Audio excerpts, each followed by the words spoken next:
Hello everyone, competition craze YouTube channel में आपका स्वागत है। आज हम बैंकिंग अवेयरनेस अप्रैल 2020 की डिस्कस करेंगे। ये पार्ट 4 होगा। मुझे उम्मीद है यह वीडियो आपको बहुत पसंद आएगा। आप इस वीडियो को अपने दोस्तों के साथ शेयर कर सकते हैं और आप इस वीडियो को लाइक भी करें। और हमारे कुछ प्लेटफॉर्म हैं, टेलीग्राम, फेसबुक ग्रुप और इंस्टाग्राम। यहाँ पर भी आप हमें फॉलो कर सकते हैं। इन प्लेटफॉर्म पर हम आपको रेगुलर बेसिस पर अपडेट प्रोवाइड करते हैं, तो आप हमारे इन प्लेटफॉर्म को ज्वाइन कीजिए। मुझे उम्मीद है आपको आज का वीडियो बहुत पसंद आएगा। आप इस वीडियो को अपने दोस्तों के साथ शेयर करें और वीडियो को लाइक करें, चैनल सब्सक्राइब करें। तो चलिए शुरू करते हैं। पहला क्वेश्चन है, who has appointed as interim MD and CEO of PNB housing finance limited. यानी पीएनबी हाउसिंग फाइनेंस लिमिटेड के इंटरिम एमडी एंड सीईओ किसे अपॉइंट किया गया है? तो ये किया गया है नीरज व्यास को। यानी Neeraj Vyas PNB housing finance limited के इंटरिम एमडी यानी managing director and chief executive officer appoint हुए हैं। तो आपको याद रखना है, इनका नाम है नीरज व्यास। अगला क्वेश्चन है, which bank has acquired additional stake of up to 4% in IDBI federal life insurance. यानी किस बैंक ने आईडीबीआई फेडरल लाइफ इंश्योरेंस में एडिशनल अप टू 4% का स्टेक एक्वायर किया है? तो ये किया है फेडरल बैंक ने। देखो, फेडरल बैंक ने IDBI industrial development bank of India federal life insurance company में करीब 4% का एडिशनल स्टेक एक्वायर किया है, क्योंकि इन्होंने पहले 26% का स्टेक फेडरल बैंक के पास था। अब इन्होंने उसको इंक्रीज करके 30% किया है। आपको याद रखना है, फेडरल बैंक ने आईडीबीआई फेडरल इंश्योरेंस में एडिशनल 4% का स्टेक एक्वायर किया है, जो अब इनका स्टेक 30% हो गया है। अब बात करते हैं हम फेडरल बैंक की। तो फेडरल बैंक का हेडक्वार्टर है अलुवा, केरल में, और इसके एमडी एंड सीईओ हैं श्याम श्रीनिवासन, और इसकी टैगलाइन है your perfect banking partner, your perfect banking partner. अगला क्वेश्चन है, which organisation has approved rupees 585 crore for Himachal Pradesh state road transformation project.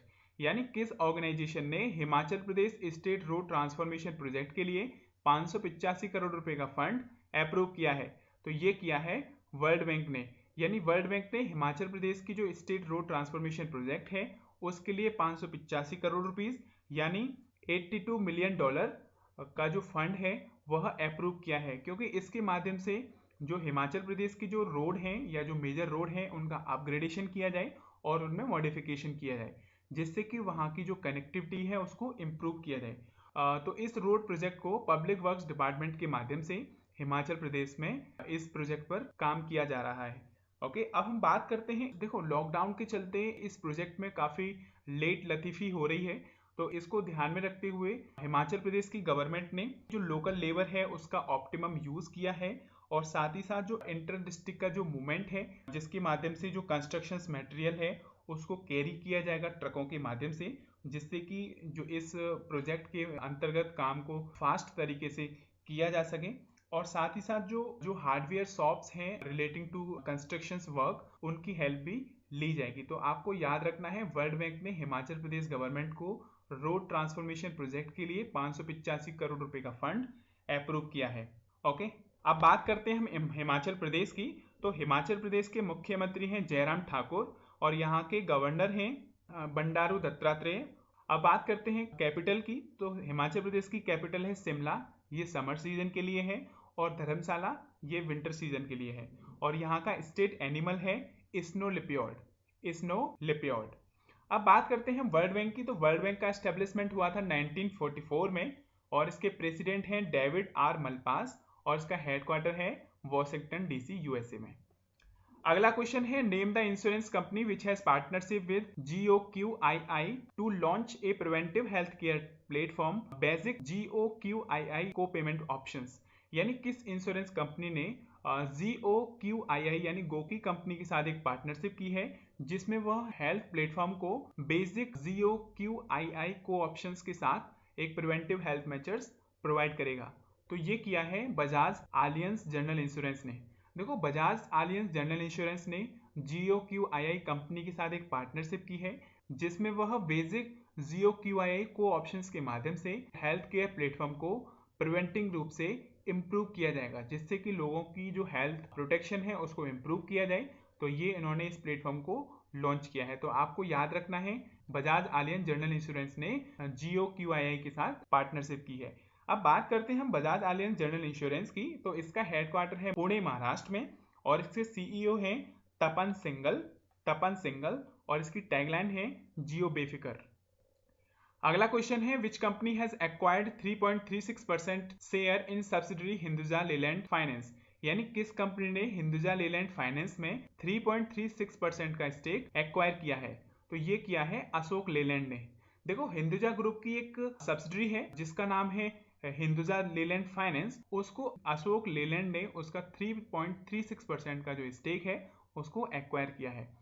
आपको याद रखना है अशोक लेलैंड ने हिंदुजा लेलैंड फाइनेंस में 3.36% का स्टेक एक्वायर किया है। अगला क्वेश्चन है which organisation has approved a loan worth of $346 million around ₹2616 crore for Maharashtra to provide better power connection in rural areas, यानी किस ऑर्गेनाइजेशन ने महाराष्ट्र के रूरल एरिया में पावर कनेक्शंस को इंप्रूव करने के लिए $346 मिलियन का फंड अप्रूव किया है।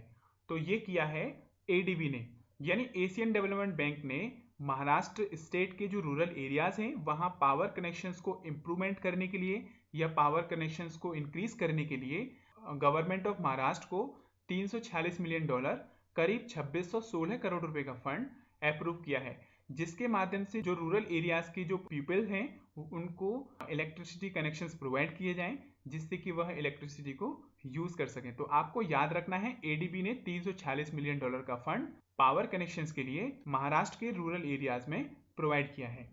अब बात करते हैं हम ADB की, यानी एशियन डेवलपमेंट बैंक की। इसका हेडक्वार्टर है मंडलायुंग फिलीपींस में और इसके प्रेसिडेंट हैं मताशगु अशिकावा और इसके मेंबर्स कंट्री हैं 68 और इसको फाउंड किया गया था 19 दिसंबर 1966 में। अगला क्वेश्चन है name the small finance bank which has ranked 5th among best large workplace in Asia 2020, यानी किस स्मॉल फाइनेंस बैंक ने best large workplace in Asia 2020 में टॉप 5 में रैंक प्राप्त की है। तो ये की है उज्जीवन स्मॉल फाइनेंस बैंक ने। देखो उज्जीवन स्मॉल फाइनेंस बैंक एक ऐसी बैंक है जिसे best large workplace in Asia 2020 में इसको स्थान मिला है, यानी कहने का मतलब है कि जो एम्प्लॉइज हैं उनके बीच में जो उज्जीवन स्मॉल फाइनेंस बैंक है ये टॉप 5 रैंक में आता है। यहाँ के जो एम्प्लॉय हैं इसमें काम करना पसंद करते हैं, या कह सकते हैं कि जो उज्जीवन स्मॉल फाइनेंस बैंक है इसका वर्किंग एरिया इतना अच्छा है जिसके माध्यम से इसको best large workplace in Asia 2020 में 5वीं रैंक मिली है। ओके, तो आपसे क्वेश्चन है जो उज्जीवन स्मॉल फाइनेंस बैंक है इसका हेडक्वार्टर कहाँ है और इसके CEO कौन है और इसकी टैगलाइन क्या है, आप इसको कमेंट करके बताइए। अगला क्वेश्चन है which organisation has ties up with AIMA to organise virtual workshop on contract management during emergency situation, यानी किस ऑर्गेनाइजेशन ने ऑल इंडिया मैनेजमेंट एसोसिएशन के साथ एक टाई अप किया है जिसमें वह वर्चुअल वर्कशॉप को ऑर्गेनाइज करेगा जिसका नाम है contract management during emergency situation. तो ये किया है वर्ल्ड बैंक ने। देखो वर्ल्ड बैंक ने ऑल इंडिया मैनेजमेंट एसोसिएशन के साथ टाई अप किया है जिसमें वह एक वर्चुअल वर्कशॉप को ऑर्गेनाइज करेगा contract management during emergency situation, यानी जो सिचुएशंस है उसके रिगार्डिंग ये कॉन्ट्रैक्ट मैनेजमेंट को इम्प्रूव करेगा वर्चुअल वर्कशॉप के माध्यम से, जिससे कि आने वाले टाइम में जो इम्पोर्टेंट डिसीजंस हैं या जो इम्पोर्टेंट टास्क हैं उनको ईजिली किया जा सके। तो आपको याद रखना है वर्ल्ड बैंक ने ऑल इंडिया मैनेजमेंट एसोसिएशन के साथ टाई अप किया है। अगला क्वेश्चन है name the Indian state which has relaunched the zero interest loan scheme for women self help group, यानी किस इंडियन स्टेट ने वुमेन सेल्फ हेल्प ग्रुप के लिए जीरो इंटरेस्ट लोन स्कीम को रीलॉन्च किया है। तो ये किया है आंध्र प्रदेश ने। देखो आंध्र प्रदेश गवर्नमेंट ने कोविड-19 जो पैंडेमिक डिसीज है उसको देखते हुए और अपने यहाँ की जो इकोनॉमिक सिचुएशन है उसको इम्प्रूव करने के लिए वुमेन सेल्फ हेल्प ग्रुप के लिए जीरो इंटरेस्ट लोन स्कीम को रीलॉन्च किया है जिसके माध्यम से जो सेल्फ हेल्प ग्रुप हैं वह अपने बिजनेस को स्टार्ट कर सकें। ओके, और उनको अपना बिजनेस स्टार्ट करने के लिए कोई भी फाइनेंस की कमी ना रहे, इसलिए आंध्र प्रदेश की गवर्नमेंट ने वुमेन सेल्फ हेल्प ग्रुप के लिए जीरो इंटरेस्ट लोन स्कीम को दोबारा से रीलॉन्च किया है। अब बात करते हैं हम आंध्र प्रदेश की। तो आंध्र प्रदेश की कैपिटल है अमरावती और यहाँ के मुख्यमंत्री हैं YS जगनमोहन रेड्डी और यहाँ के गवर्नर हैं बिश्वभूषण हरिश्चंद्रन।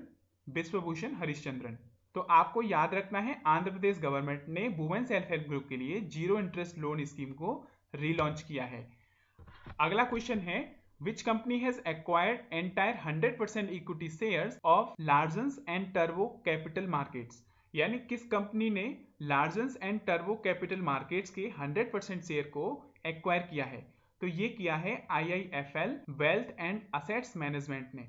देखो IIFL wealth and assets management company ने लार्जन एंड टर्बो कैपिटल मार्केट के 100% के जो स्टेक है उसको एक्वायर किया है। देखो लार्जन एंड टर्बो एक ग्रुप है, ये काफ़ी सारे सेक्टर्स में काम करता है।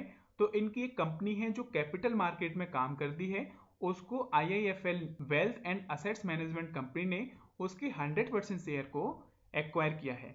अगला क्वेश्चन है name the first non bank company which has received RBI nod to enter into co branding arrangement for prepaid instrument, यानी पहली ऐसी कौन सी नॉन बैंकिंग कंपनी है जिसने RBI से एक नोट या एक अप्रूवल रिसीव किया है जिसमें वह को ब्रांडेड अरेंजमेंट के माध्यम से प्रीपेड इंस्ट्रूमेंट्स को लॉन्च करेगा। तो ये किया है ट्रांसकॉर्प इंटरनेशनल लिमिटेड ने। देखो ट्रांसकॉर्प इंटरनेशनल लिमिटेड ये पहली ऐसी नॉन बैंकिंग कंपनी है जिसने रिजर्व बैंक ऑफ इंडिया से प्रीपेड इंस्ट्रूमेंट के लिए को ब्रांडेड कार्ड को लॉन्च किया है। तो आपको याद रखना है ट्रांसकॉर्प इंटरनेशनल लिमिटेड ये एक नॉन बैंक कंपनी है, इसने रिजर्व बैंक ऑफ इंडिया से अप्रूवल रिसीव किया है जिसमें वह प्रीपेड इंस्ट्रूमेंट्स के लिए को ब्रांडेड कार्ड्स को लॉन्च किया है। अगला क्वेश्चन है who has been appointed as the central vigilance commissioner, यानी सेंट्रल विजिलेंस कमिश्नर किसे अपॉइंट किया गया है। तो ये किया गया है संजय कोठारी को। संजय कोठारी को सेंट्रल विजिलेंस कमिश्नर के रूप में अपॉइंट किया गया है। तो आपको याद रखना है संजय कोठारी ये अपॉइंट किए गए हैं सेंट्रल विजिलेंस कमिश्नर। अगला क्वेश्चन है what is the gross value added of India for fiscal year 21 as per the estimation of care ratings, यानी केयर रेटिंग्स के एस्टिमेशन के अनुसार फिस्कल ईयर 2021 में ग्रॉस वैल्यू एडेड इंडिया का कितने percent है। तो ये है 1.4%, यानी केयर रेटिंग्स ने एक प्रेडिक्शन किया है फिस्कल ईयर 21 के लिए जिसमें इंडिया की जो ग्रॉस वैल्यू एडेड है उसको 1.4% प्रेडिक्ट किया है, और फिस्कल ईयर 20 और 21 के लिए ये 1.1% से 1.2% के बीच में प्रेडिक्ट किया है। तो आपको याद रखना है फिस्कल ईयर 2021 के लिए केयर रेटिंग ने इंडिया की जो ग्रॉस वैल्यू एडेड है उसको 1.4% प्रेडिक्ट किया है। देखिए हम बात करते हैं ग्रॉस वैल्यू एडेड की। देखो ग्रॉस वैल्यू एडेड ये एक इकोनॉमिक प्रोडक्टिविटी है जो इंडिया की बाउंड्रीज के अंदर इसको मेजरमेंट किया जाता है, और इसके अंतर्गत कंट्रीब्यूशन होता है जो कॉर्पोरेट सब्सिडरीज हैं, कंपनीज हैं या जो म्यूनिसिपैलिटीज हैं कंट्री की, उनके माध्यम से इसमें कंट्रीब्यूशन दिया जाता है।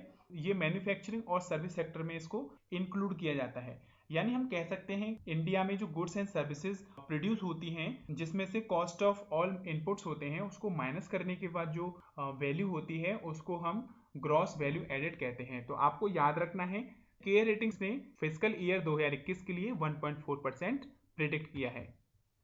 अगला क्वेश्चन है RBI recently extend Madhavan Menon term as part time chairman of dash bank till July 21, 2020, यानी रिजर्व बैंक ऑफ इंडिया ने माधवन मेनन का as a part time chairman किस बैंक के लिए 21 जुलाई 2020 तक एक्सटेंड किया है। तो ये किया है Catholic Syrian bank. Reserve bank of India ने माधवन मेनन का जो as a part time chairman के रूप में कैथोलिक सीरियन बैंक में जुलाई 21, 2020 तक के लिए इनका टेन्योर एक्सटेंड किया है। अब बात करते हैं कैथोलिक सीरियन बैंक की।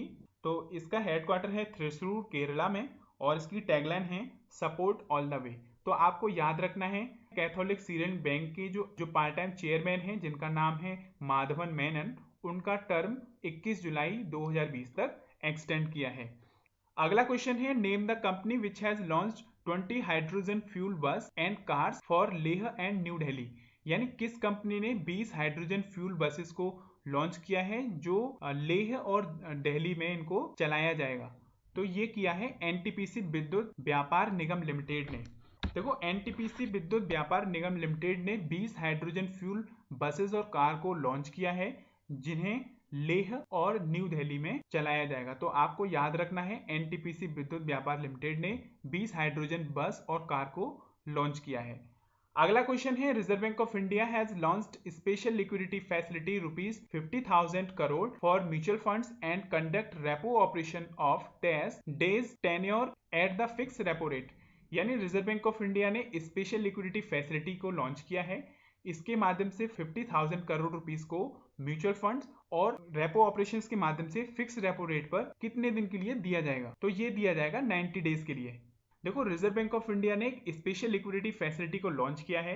इसके माध्यम से 50,000 करोड़ रुपए म्यूचुअल फंड्स और रेपो ऑपरेशंस के माध्यम से रेपो रेट पर 90 डेज के लिए प्रोवाइड किया जाएगा।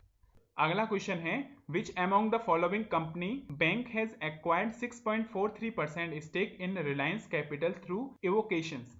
यानी निम्न में से किस कंपनी या बैंक ने रिलायंस कैपिटल में एवोकेशंस के माध्यम से 6.43% का जो स्टेक है उसको एक्वायर किया है? तो ये किया है एचडीएफसी ने। देखो, एचडीएफसी का मतलब है हाउसिंग डेवलपमेंट फाइनेंस कॉर्पोरेशन ने रिलायंस कैपिटल्स में एवोकेशंस के माध्यम से 6.43% का जो स्टेक है उसको एक्वायर किया है। तो आपको याद रखना है, रिलायंस कैपिटल में एचडीएफसी ने 6.43% का जो स्टेक है उसको एक्वायर किया है। अब बात करते हैं हम एचडीएफसी बैंक की। देखो, एचडीएफसी बैंक ने अभी हाल ही में सोशल डिस्टेंसिंग को मेंटेन करने के लिए एक इनिशिएटिव स्टार्ट किया और इस इनिशिएटिव को स्टार्ट करने वाला ये एचडीएफसी पहला बैंक है। इसके अंतर्गत ये अपने कस्टमर से एज अ बैंक ब्रांच या जो एटीएम्स हैं वहां पर सोशल डिस्टेंसिंग को मेंटेन करने के लिए इन्होंने एक इनिशिएटिव चलाया है जिसको इनके कस्टमर फॉलो करेंगे। ओके, तो आपको याद रखना है इस इनिशिएटिव को स्टार्ट करने वाला ये पहला बैंक है। अब बात करें हम एचडीएफसी बैंक की, तो इसको फाउंड किया गया था अगस्त 1994 में। इसके सीईओ हैं आदित्य पुरी और इसका हेडक्वार्टर है मुंबई महाराष्ट्र में और इसकी टैगलाइन है we understand your world, we understand your world. अगला क्वेश्चन है, name the bank which has launched special borrowing program for self help group. यानी किस बैंक ने special borrowing program self help group के लिए लॉन्च किया है? तो ये किया है इंडियन ओवरसीज बैंक ने। देखो, इंडियन ओवरसीज बैंक ये एक नेशनलाइज बैंक है। इसने एक स्पेशल बोरोइंग प्रोग्राम को लॉन्च किया है सेल्फ हेल्प ग्रुप के लिए। इसके माध्यम से जो सेल्फ हेल्प ग्रुप हैं उनको फंड प्रोवाइड किया जाएगा जिससे कि वह अपनी जो आर्थिक गतिविधि है उसको इम्प्रूव कर सकें और साथ ही साथ उनको चीप रेट पर जो लोन का अमाउंट है उसको प्रोवाइड किया जा सके। तो आपको याद रखना है, इंडियन ओवरसीज बैंक ने एक स्पेशल बोरोइंग प्रोग्राम चलाया है। इसके माध्यम से सेल्फ हेल्प ग्रुप को फंड प्रोवाइड किया जाएगा। अब बात करते हैं हम इंडियन ओवरसीज बैंक की। इंडियन ओवरसीज बैंक का हेडक्वार्टर है चेन्नई तमिलनाडु में और इसके एमडी एंड सीईओ हैं श्री कर्णम शेखर और इसकी टैगलाइन है good people to grow with. अगला क्वेश्चन है, who is appointed as new secretary in the department of economic affairs, ministry of finance. देखो, मिनिस्ट्री ऑफ फाइनेंस का एक डिपार्टमेंट है जिसका नाम है इकोनॉमिक अफेयर्स। उसके न्यू सेक्रेटरी के रूप में किसे अपॉइंट किया है? तो ये किया है तरुण बजाज को। Tarun Bajaj economic affairs department के न्यू सेक्रेटरी अपॉइंट किए गए हैं जो मिनिस्ट्री ऑफ फाइनेंस के अंतर्गत आता है। तो आपको याद रखना है, इकोनॉमिक अफेयर्स की जो न्यू सेक्रेटरी हैं ये तरुण बजाज अपॉइंट किए गए हैं।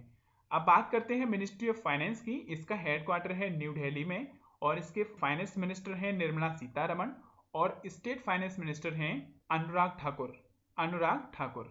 अगला क्वेश्चन है, name the company which has tie up with Paytm to launch recharge Saathi program. यानी किस कंपनी ने पेटीएम के साथ एक टाई अप किया है जिसमें इन्होंने मिलकर रिचार्ज साथी प्रोग्राम को लॉन्च किया है?